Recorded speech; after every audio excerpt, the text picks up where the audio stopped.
Wasaidia watu masuala ya changamoto. Watu wengi tunachukulia changamoto kama shida.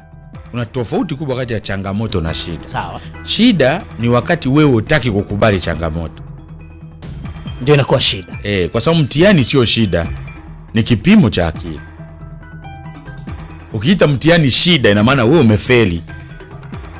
Uwezo ukapata max, uwezo ukapata cheti bila kupitia kwenye mtihani. Yeah. Mtihani ni sawa na changamoto maishani.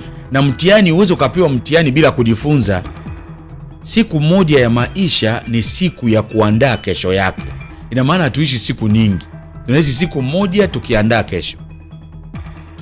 Leo ni matokeo ya jana na kesho ni matokeo ya leo. Ina maana kama wewe unapaswa kuishi miaka 100, miaka 50 ni ya maandalizi.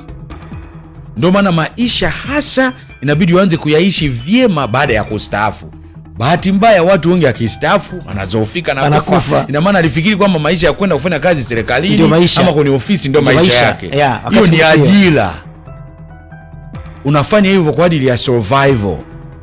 Lakini inabidi uandae mazingira ili ukiondoka sasa kwenye hiyo kazi ndio na relax sasa unaanza kuishi maisha ya kwako.